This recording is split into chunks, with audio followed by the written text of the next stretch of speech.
started.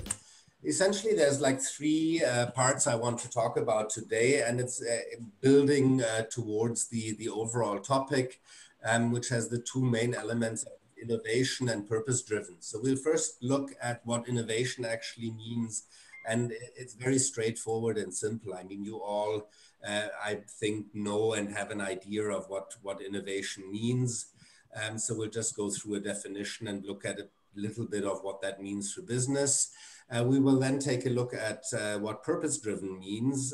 So what is purpose? Why is purpose-driven a good idea? And how is it related to values? Because values are in essence the driver for anything that's purpose-driven, for purpose-driven actions. And at the third step, then we're going to bring the two together, and we're looking, okay, now we know what innovation is, now we know what purpose-driven is. So what is purpose-driven innovation? And I will provide some definitions. I contrasted already with four innovations that I'm showing you as one of the first slides now. And then we'll go into some examples of purpose-driven innovation and look at those before taking the break. So I'm much looking forward, and whilst we are missing the personal interaction of being able to see you in the classroom, I'm very happy to see that so many of you have come in here to join us today. So let's get going. What is innovation is the first part that we want to be looking at.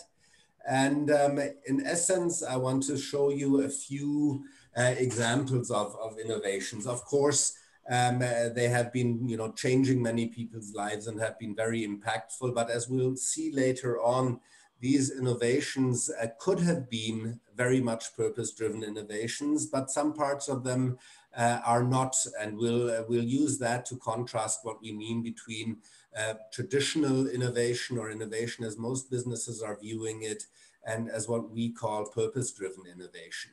We've got the light bulb, we've got, of course, the printer. Being able to be at home and just print out materials as you wish is hugely innovative and has changed many people's work lives for sure, and also our personal lives. Silk stockings were very, very expensive and limited in what you could do with it. So inventing the nylon stocking was a huge impact on fashion, on the fashion industry, on the accessibility, and to be able to substitute silk with nylon, a much cheaper, much more flexible material. And lastly, an MP3 player that I'm showing you here, which of course has radically changed the way we can access music wherever we are, whatever we do, and not only music, but any kind of sound files. So these are just to kick off a few examples of impactful innovations, and we'll come back to them later, so you'll see why I chose the four that I chose. If we're looking at a simple sort of dictionary definition of what innovation is, then innovation is defined as a new idea, creative thoughts, or new imaginations who take the form of a device or a method. So innovations can be both in that sense. They can be something you can touch and feel or eat or drink, or they can be something as a device, but innovation can also refer on method. It can also refer on the means that are deployed to produce something, a good or a service, and the way in which we're producing things or services. So we have these both sides of device or method that innovation relates to, but it always is based on a new idea, on creative thoughts or new imaginations that then take some kind of concrete form through device or method. So that is for innovation very generally. It's not yet really focused on business. So if we're looking then what that means for businesses in the context of business, we have two main areas, I think, where innovation plays a big role, and where there's one big difference there is on one side business model innovation, and on the other side product or services innovation. And those are the two main domains where innovation is happening in the business context. For business model innovation, it actually means the simultaneous change to operating model of a business and its value proposition to customers. So what is happening in business model innovation is that we are looking at what is the operating model of a business organization? When does it do and what, in which sequence to deliver or produce what, the whole way the business operates. And at the same time, we're looking at the value proposition to customers. What do customers get out of it? Why do customers buy my products? What is the value proposition to the customer? And if we're changing this value proposition and the way in which we operate as a business organization, then we're talking about business model innovation. And the aims, as we will see, same as with product innovation, the aim of business model innovation traditionally has been to drive growth and or profit of the organization. So to make the organization bigger and or commercially more successful. And this relates to the work of an Austrian economist called Schumpeter, who said that capitalism is essentially based on creative destruction. And so in order to simultaneously change an operating model and the value proposition, something older, something that has been done before has to go. And so this creative destruction, a never-ending process of creative destruction, is at the heart of innovation in the business context. And as such, business model innovation provides the answer to staying effective. It provides businesses with the opportunity to adapt to changing environments where people maybe still want this similar product, but they want to use it in a different way, or I need to respond to competitive pressures in changing my operating model. And that's the one big domain of innovation in the business context is business model innovation.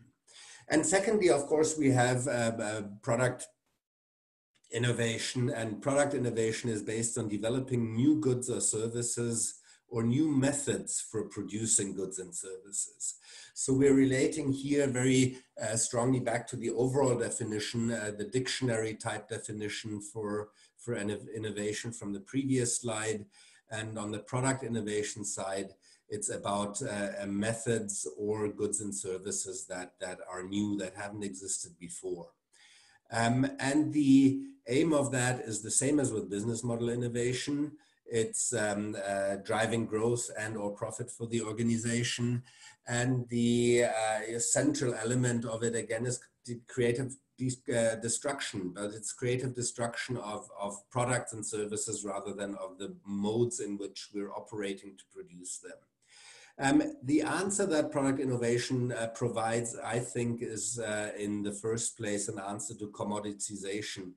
So it is an answer to a tendency that we have that pretty much each and every product or service that we come up with sooner or later, it is no longer innovative. It is something that people all over the world copy, that efficiency drive, make it easier accessible, cheaper to produce, and at some point it is fully commoditized. And IBM is one of those tech companies that is hugely successful. If you look simply as how long they've been around, then they must be doing something right. And in IBM, there's a very clear notion that there is nothing that they will do, that there's nothing they invented over the last, I think, over 100 years that they've been existing, that has not at some point in time become commoditized. So you need to continue to innovate in order to have products that others cannot copy so easily, and that will provide you with a more attractive value proposition and thereby the commercial foundation for a successful business. And these are the two main elements of innovation in the business context. On one side, business model innovation, referring to the operating model of a business, and on the other side, product innovation, which is looking at the goods or services that are being produced.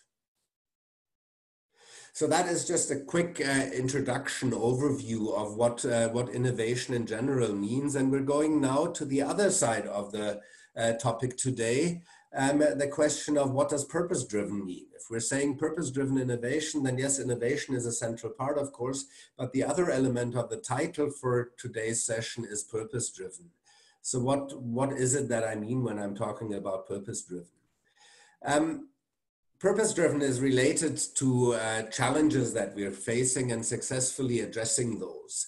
So let's first look at two main challenges that we're facing as a global community. And those of you who have been in lectures that I was able to deliver at RCM last year may have seen the 2 or 3 next slides that are coming.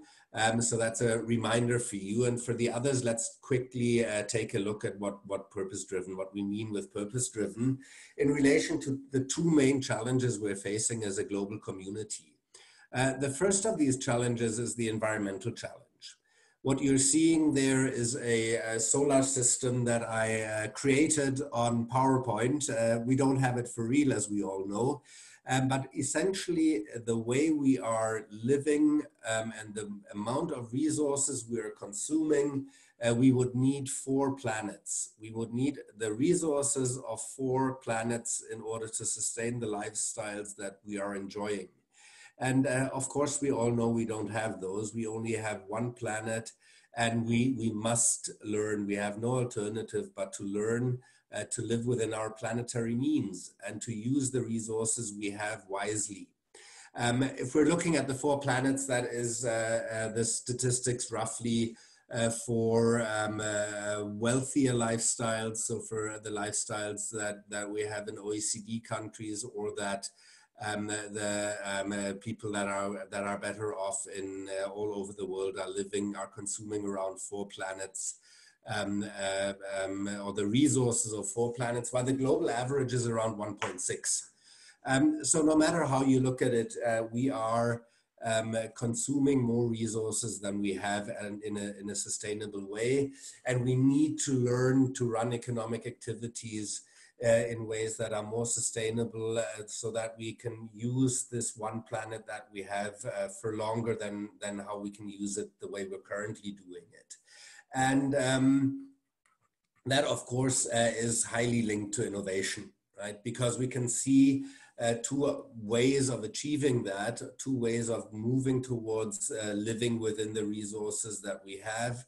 One is to drastically reduce our lifestyles. If we're looking at what's happening today during the shutdowns, the lockdowns, then this is hugely beneficial. I think currently we are consuming within 1 planet, within the resources we have. But of course, we don't want to live lives where we are not able to move around freely, where we're not able to meet up with friends, where we're not able to enjoy services and goods that enrich our lives. So if we don't want to basically reduce our resource consumption by going into some version of lockdown, we must innovate. We must find ways that allow us to live a good life, to enhance our lifestyles, but at the same time without putting at risk the very foundation of life on this planet, which is our natural environment.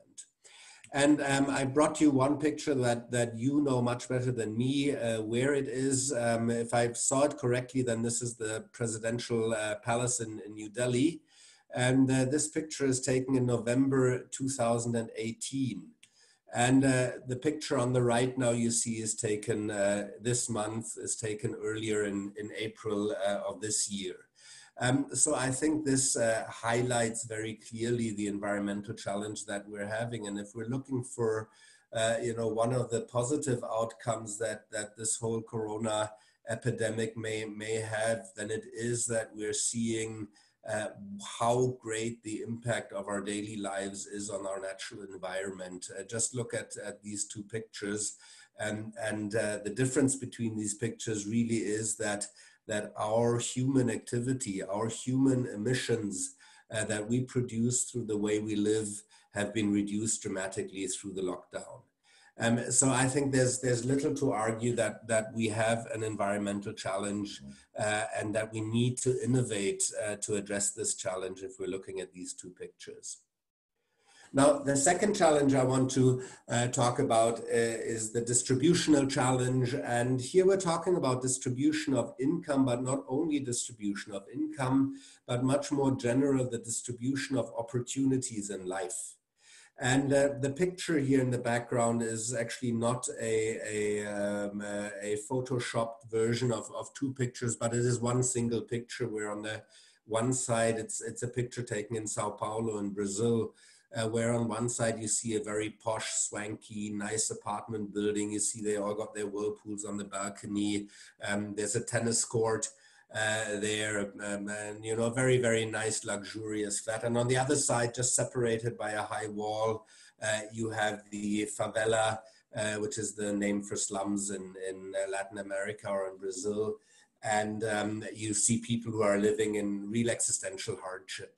And so this picture depicts pretty much the situation we have all over the world. We have on one side vast, rich, vast wealth, and we have people who are living very comfortable and good lifestyles who miss nothing. And on the other side, we have a lot of people that are living deprived of basic opportunities to live a dignified life. And that is essentially the second challenge that we're confronted with globally. And again, if we're linking it to the current situation, to the current pandemic, we see that this is not something that is only limited to poor countries or to the shanty towns in large cities, but we're seeing that we're having this situation of distributional challenges all over the world. This is a line of cars at a food bank in the US in Texas. So even in one of the richest and probably still the most powerful nation in the world, you have people who, the moment a bigger crisis strikes, are not knowing where their food is going to be coming from. And they are waiting the entire day at a food bank, hoping to get donated some food so that they can feed their families. And this is, as I said, in the US, this is happening in one of the richest countries in the world. And it can't be right that we're not able to distribute the wealth we have in a way that everyone can live a dignified life. So those are the two main challenges. And as I say, we're looking at what purpose-driven means. So purpose-driven means, in essence, finding business solutions that support our capacity to address both of these challenges. And for that, we need to co-create solutions. I think that is something quite important and vital for businesses to realize. And traditionally, India is doing pretty well there by seeing this businesses as being organizations that are embedded in a wider societal responsibility and that are not only responsible towards their shareholders. So there's a lot of traditional wisdom that exists, I think, in India and the way businesses are positioned and are operating. But if we're looking at three main societal actors, then we have policymakers, we have NGOs and civil society organizations, and we have business, of course. And far too often, these three are operated in isolation.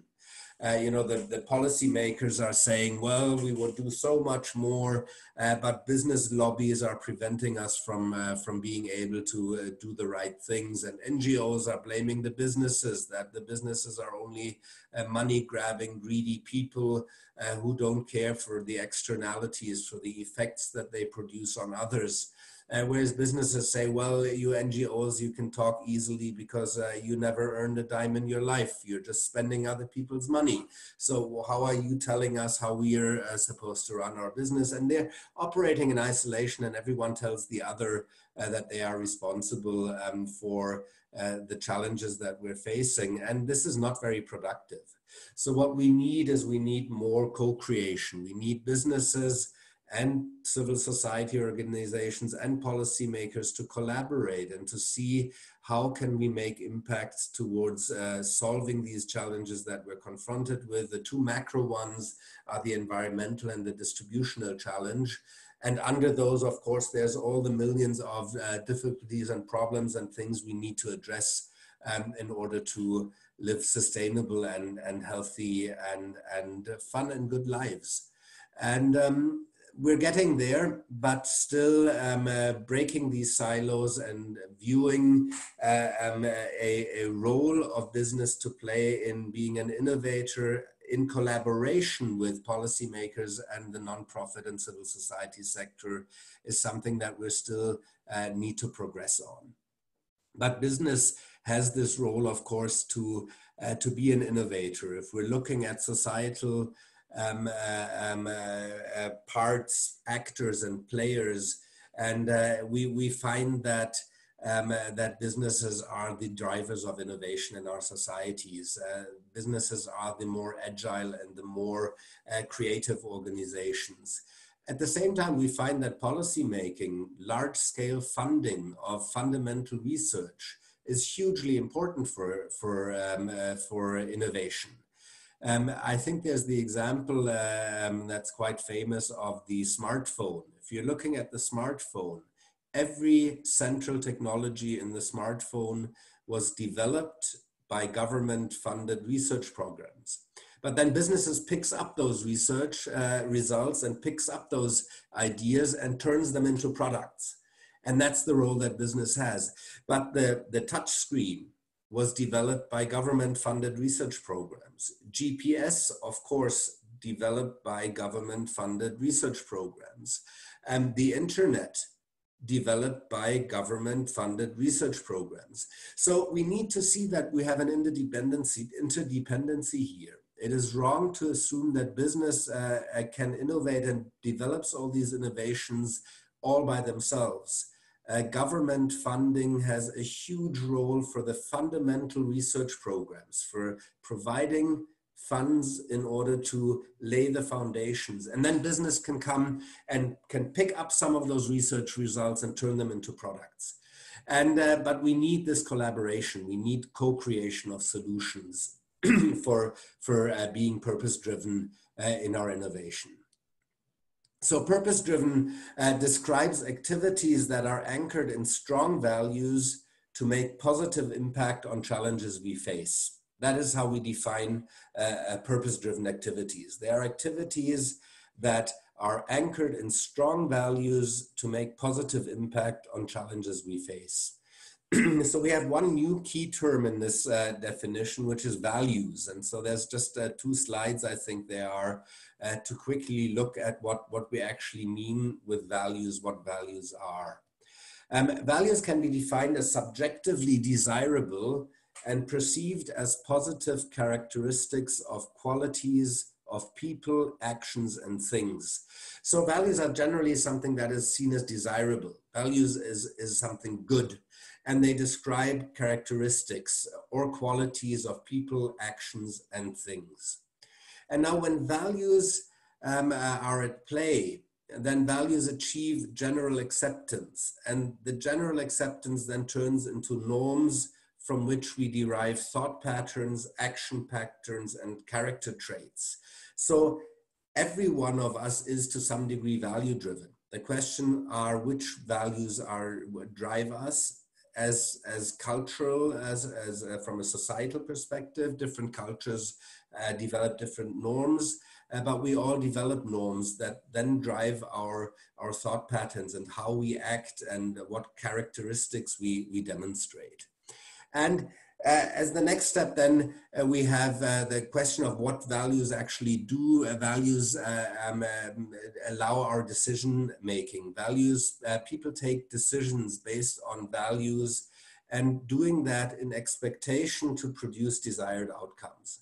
So when I base my decision or decisions that I take in values that I think are relevant and that are norms that drive my thinking and acting, then I do that because I expect to receive desired outcomes. I do that because it's the right thing to do. And by doing that, I expect that the outcomes I receive are somewhat more predictable and more desirable than if I would act free of adhering to any kind of norms or values that I think are important and relevant for my action.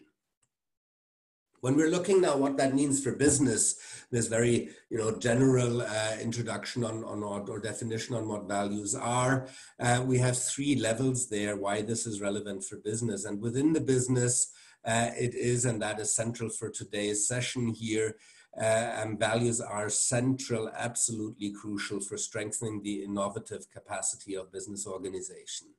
In relationship to other businesses or other organizations, more general, values build trust.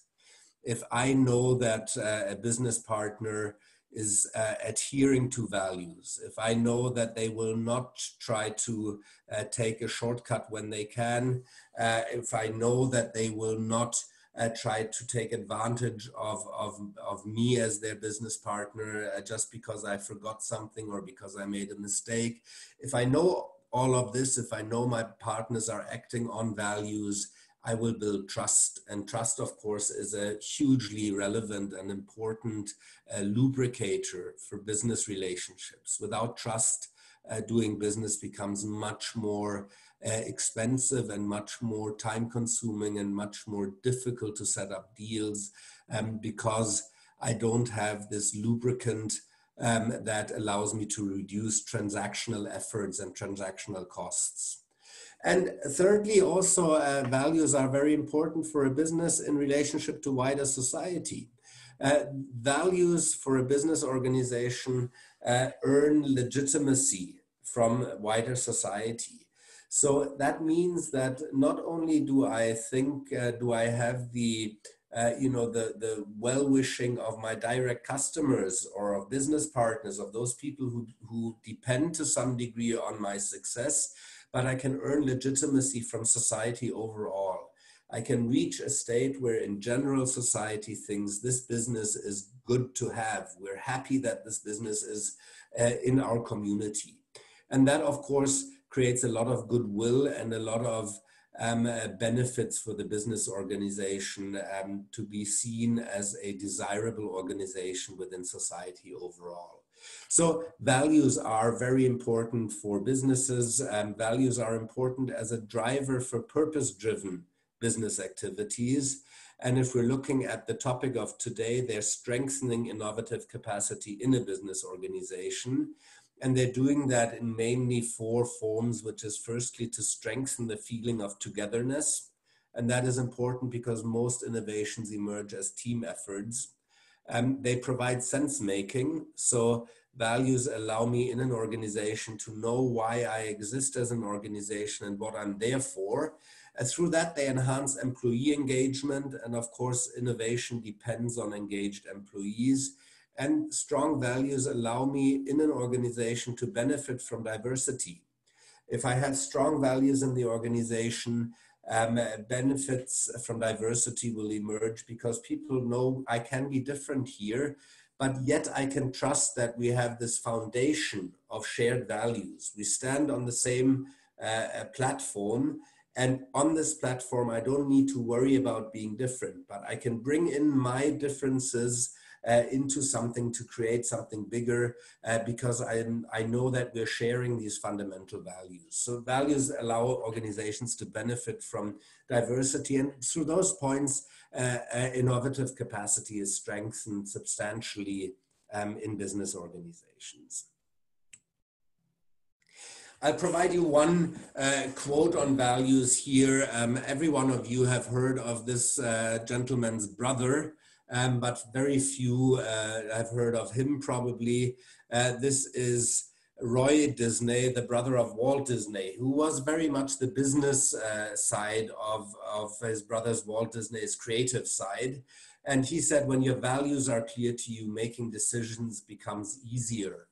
And I think that's what we can take away from why values are so important in business context. They allow you to take decisions that you can trust in. And by that, you build a whole lot of benefits for your business organization and for society overall. So that leads us to the third and last part, and you're done with the theory. Now we bring some examples, and that will be more entertaining, I hope also, because some of them are quite interesting, I find. And then, as I said, we'll go into a short break, which will allow you to post some questions in the chat function of the Zoom room here. And after the break, then we'll move into your task for the next week and how we're going to run it. So what is purpose-driven innovation then? Let's take a look.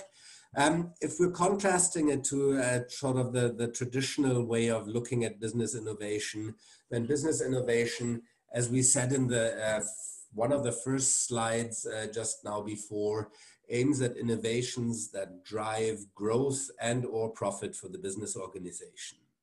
If we're looking at purpose-driven business innovation, then it aims at innovations that make impact through the business organization. So we have a pretty strong contrast here. We have on one side innovations that drive profit for the organization, and on the other side, we have innovations that make impact through the organization. So purpose-driven innovation is based on a serving attitude. It is based on viewing business as organizations that ought to serve society. And yes, of course, they are making profit. And if you have a product or an innovation that makes a good impact on the challenges that we're facing, that has a positive impact on people's lives, you will earn good money. It's not about not earning money. It's not about, these are not charities. These are business organizations. But the aim of your innovation is to make a positive impact through the business organization. And the profit you earn is a means in order to achieve that. But the end is the positive impact. Whereas in the traditional framing of business innovation, profit is the end in itself, or the growth of the organization so that it can generate more profit. So it's a question of ends and means. In the traditional framing of innovation, the end of the innovation is the growth of the organization or the profit, whereas in the purpose-driven view on business innovation, profit and the growing organization is the means to achieve the end, which is to make a positive impact, to use the business organization in order to make people's lives better, to enhance their well-being, to enhance the environmental situation that we're having, degradation of our planet, and to make positive impact. So there's a fundamentally different mental model in the purpose of innovation itself when we're looking at purpose-driven innovation versus the traditional framing of business innovation. And I'm coming back to the examples now that I highlighted in the very beginning, because I think all four of them are showing both sides. They are in themselves very much purpose driven. They are fulfilling the need of, or the criteria for purpose-driven innovation. But then something happened in all of those four innovations that is completely against what we would label purpose-driven innovation. If we're looking at the light bulb here, the light bulb, of course, a great innovation. I mean, allowing people to have light independently of whether the sun is shining or not, whether it's day and night, has enhanced, security of roads. It has enhanced our literacy rates because people can study and read it in the evening. It has, I don't need to go on and on and on. I mean, the benefits of having light available with a flick of a switch are hugely beneficial, of course. But then something happened, because when they initially developed the light bulb, they found out that it lasted too long. They found out that the light bulbs they had initially developed, you bought them once and then they just wouldn't break. And we all know that these type of light bulbs we can buy today, they last a year, maybe 2 years, if they're not one of the new LED energy saving light bulbs. But those traditional light bulbs, they last not all that long, and then they break again. And this is by design, so that we have to buy more new light bulbs. This is an agreement that was made very shortly after inventing the light bulb. I think it was between General Electric and Philips, who were the main producers of light bulbs at the time, who agreed on how long a light bulb should be able to burn before it breaks. So this is something that is designed to break.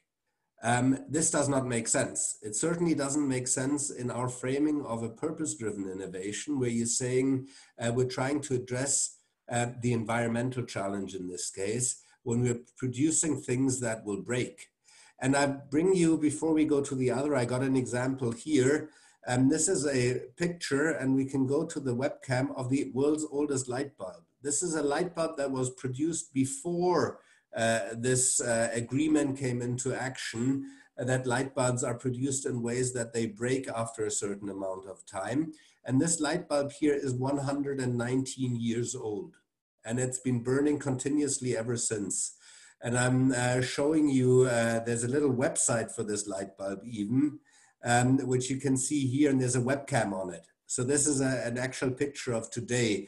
And it's in a fire department. It's in the garage of the fire brigade of an American small town. And they have a webcam there because they are so impressed by saying, like, you know, well, something's wrong here. We've got this light bulb burning for 119 years.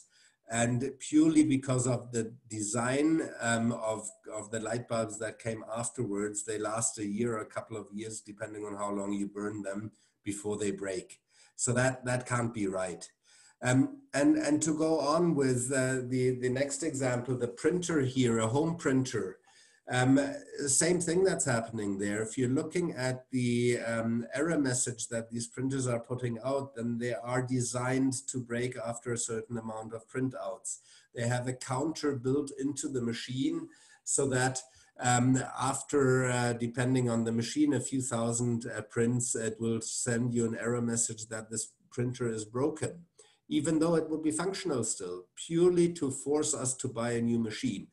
Now, this is not purpose-driven innovation. It is not innovation to make a positive impact. This is innovation in the old thinking of saying innovation must foster the growth of the business organization. So again, we have a great product. We have the ability to print ad hoc when we need materials that we need. When these personal computer printers came out, fantastic innovations, but then they built something into it that is very much against our notion of purpose-driven innovation, because they build it in a way that it serves the growth of the organization, but it hurts our planet. The same with the nylon stocking. When they developed it, they simply lasted too long. So DuPont at the time added some chemical additives to the nylon stocking so that they would break in UV light. So the moment you go out in the sunshine, the nylon begins to degrade. And that is not something that needs to happen. That is built that way, that is designed into the nylon to make it in a way that it breaks after a certain amount of time. Again, not an innovation that we would call purpose-driven, but an innovation that is purely based on fostering the growth of the organization. And lastly, we have here the MP3 player, which again, you know, it's, you can say this is a purpose-driven innovation. This is making our lives more comfortable. It is making us enjoy moments that we would otherwise not be able to enjoy to the degree, or it allows us to listen to podcasts and educative inputs that we get at times where we're on public transport or where we're spending time where we wouldn't be productive otherwise. So a great innovation, but then they build it again in a way that it doesn't last for as long as it could, because you can't swap the battery. So the weak point of most of these mobile wearable devices is the battery lifespan. And a lot of these machines are designed in a way that you cannot change the battery, which means that once the battery lifespan is ending, you have to throw away a perfectly functionable, very good machine that many people would like to keep using, but they can't because the battery life is so short that it's no longer practical. I mean, once, you know, if it initially goes down from, I don't know, from 20 hours to 18 hours, the value of it is not that much reduced. But once your MP3 player, your mobile phone, your laptop has got a battery life of under an hour, which happens after using it for some time, the whole device becomes pretty much useless. And then some machines allow you to change the battery and others don't. Preventing people to change the battery clearly is not aligned to how we would phrase purpose-driven innovation. So this is just picking up on the four innovations that I showed you in the very first content slide of this presentation today. But now we're moving on to defining, purpose-driven innovations are changes to business models or to goods and services that aim to make positive impact anchored in strong values. So for your task over the coming week, this is the definition that we're looking for in collecting your ideas and inputs on purpose-driven innovation. And I'll give you a few examples and showing you what this can mean. And there's two examples for a business model innovation and two examples for a product innovation. And with that, we will close the presentation. So we're now in the area of looking at concrete examples that I find quite interesting. The first one comes from a logistics company that was founded in Zurich in Switzerland. And they are addressing an environmental challenge. And they found that if I want to send a little package from Zurich to Vienna, for example, so just from one European country to the next European country, and I call one of the big logistics suppliers, then the following thing happens. To bring that packet from Zurich to Vienna, first of all, a truck comes driving through the city to pick up this packet at my home or in my office, depending on where I want to send it from.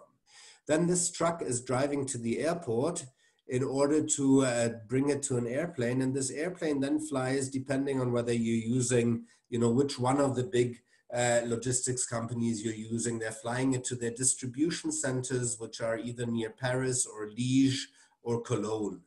And so it's being flown there. And from Paris, Liège, or Cologne, it is then flown to Vienna, to the airport there.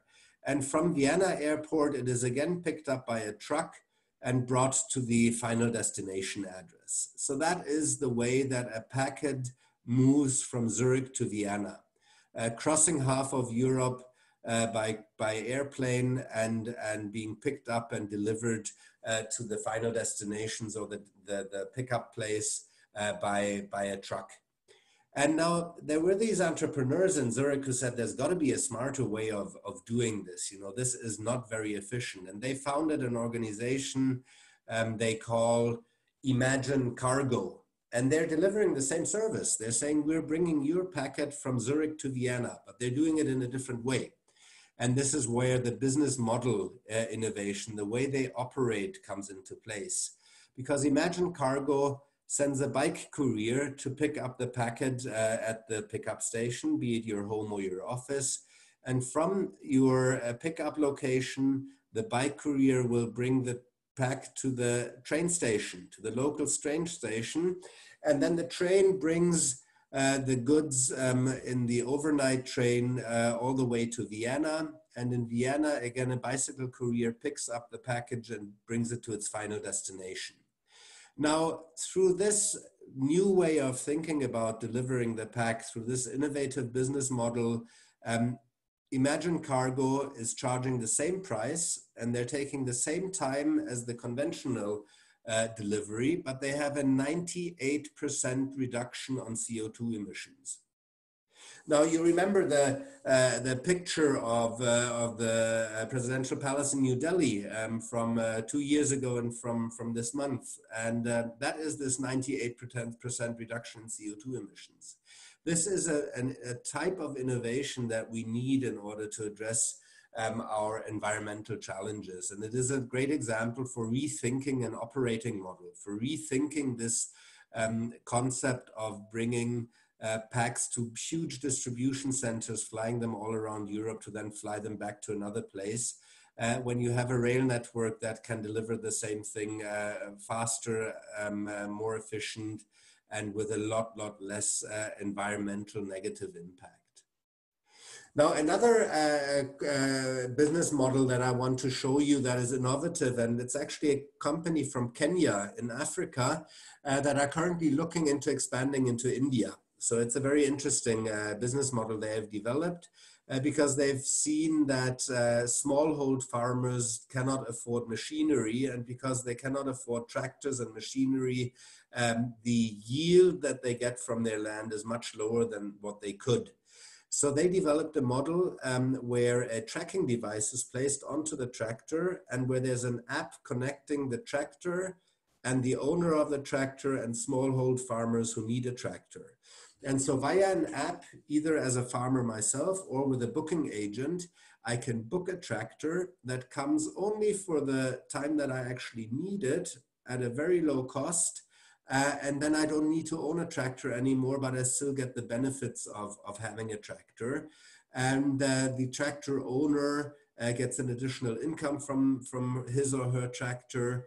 And they have, through the tracking device, they know where their tractor is and how it's doing. So it really is a win-win business model that allows smallhold farmers that cannot afford a tractor on their own to gain all the benefits from having a tractor. Because even if you are a farmer that can afford a tractor, you don't need it every single day.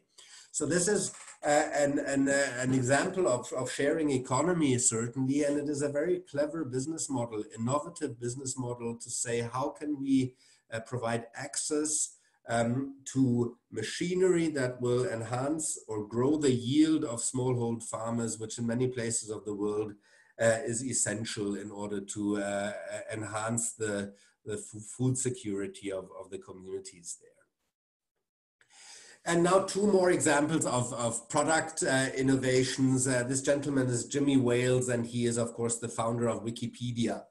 A fantastic product innovation, tech-based, online, and having this fundamental idea that knowledge can be accessible to everyone, and that knowledge can be generated and knowledge can be provided by anyone, is revolutionary and hugely impactful, hugely beneficial, and very, very innovative at the time.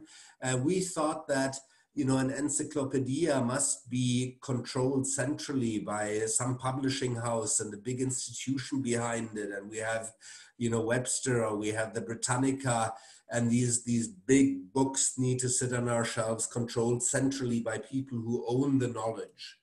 And this has been completely made obsolete and revolutionized by saying, why? We have the knowledge in ourselves, in our communities. We have knowledge, and we can let articles be provided decentral, autonomously, and they will improve over time because the readers will be able to add to making them better when they see something that's not quite right yet. And so we have with Wikipedia, I think, an innovation that has been massively impactful because it goes beyond the online encyclopedia itself, but it's shown us a new thinking of being able to share and provide content from communities that is beneficial to everyone. And the second innovation, I don't know if you heard of it, that I want to show you is something called Solar Impulse. This gentleman, Bertrand Picard, actually lives in Geneva, also in the city where I'm from. And he is very much an adventurer. He likes balloon flying, and he likes flying airplanes also. And he developed the Solar Impulse, which is the first ever purely solar powered airplane that circled the world. So he set out to say the way we're using fossil fuels for our transportation is not right. We cannot continue to burn fossil fuels for our mobility at the rate we're currently burning them. So we need to fundamentally rethink the fuel for our mobility. And of course, we're not expecting to be flying around, me coming to Bangalore from Switzerland next year on a solar plane.